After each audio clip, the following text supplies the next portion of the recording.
Hi guys and welcome back to my channel. This is my review for Batwoman Season 1 Episode 19 titled A Secret Kept from All the Rest. This episode was not one of the strongest one of the back half of the season, but it was still a really good episode in my opinion. First of all, we finally got our first live action version of Hush. And honestly, I loved Hush in this episode. I know there was a whole controversy about his look, and I agree that the bandages look stupid in the promo pictures. My problem with it was mainly that his head looks huge in the back. It's like he's wearing a helmet under the bandages, but once he was moving around in the episode, it didn't bother me at all.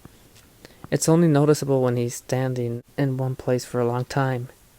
I think Gabriel did a great job for the first live-action Hush, not just Tommy Elliot like we had in Gotham. So the main plot of the episode was that Hush was kidnapping people who he believed would be able to translate Lucius Fox's journal for him, Alice, and Mouse. So this whole villain trio started falling apart pretty quickly because they all had different intentions. Obviously, Alice's main goal is to kill Batwoman, while Hush is mainly interested in going after Bruce Wayne. But it turned out that Mouse was actually happy in Arkham. He finally had a place where he felt at home, and he was finally in control, which makes sense for his character. He's always been treated like trash and abused, and now he gets to be the one in power. However, that led to conflict with Alice because all she cares about is killing Batwoman, which means that she could care less about Arkham. Her goal is only to go after Batwoman, so she ended up destroying the life that Mouse had built for himself. Now this makes me wonder if we're actually gonna have a redemption story for Alice. They keep on making her more and more insane, to the point where I could see Mouse getting a redemption story before her. Anyway, the girl that tried to blow up her school came back this episode, because Hush tried to kidnap her and Batwoman came to save her. I didn't really like how they just brought her into the Batcave, because she was pretty annoying and was just there to fangirl over Sophie and Kane, and she just comes off as annoying like Allegra on The Flash. This also made me feel bad for Mary, because she keeps on realizing that everyone already knew that Kate was Batwoman before her, even a girl who really has no connection to her, although she says they go way back. Also, although Luke is supposed to be the Cisco of the show, I feel like Mary has more similarities to him, and she gives more of that comedic aspect to the show that the early season Felicity did to Arrow, and Cisco did to Flash. Anyway, the secret code in the journal turned out to be from Luke's social security code, and it turns out that the journal held the secret to killing Batwoman, but I'll get back to that later. The other things from the episode that were interesting for me were how Luke was saying how he's only gone for a few hours, and then Kate lets that girl into the Batcave, but just a few episodes ago, he let Mary into the Batcave and told her that Bruce was Batman, so what's he talking about?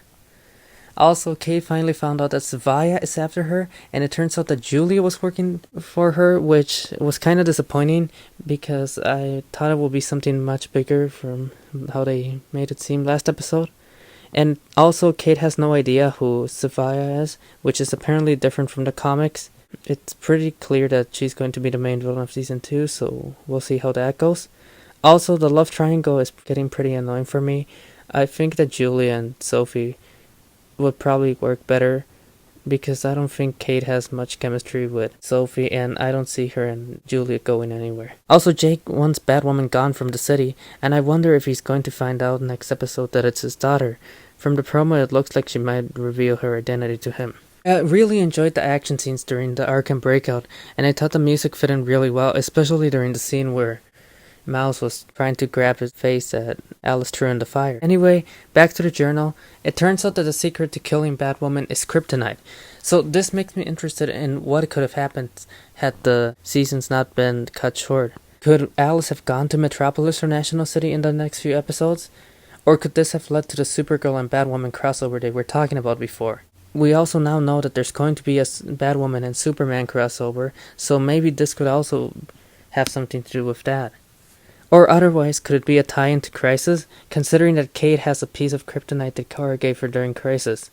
I'm curious if maybe Alice will try to steal that piece of kryptonite. We might get answers next episode, or maybe it was something for the planned finale. And I also wonder why exactly kryptonite is the one thing that can kill Batwoman, and why it's no longer that gun. Anyways, although not as good as some of the other episodes in the back half of the season, this was still a really good episode of Batwoman, and I think I would give it a 7 out of 10. I'm looking forward to the finale in the next episode, And I hope it does a good job of wrapping up the season, because once they came back from Crisis, I really enjoyed the show. And I would hate for a back finale to ruin how strong the back half has been. Anyways, that's it for this video. Thanks for watching.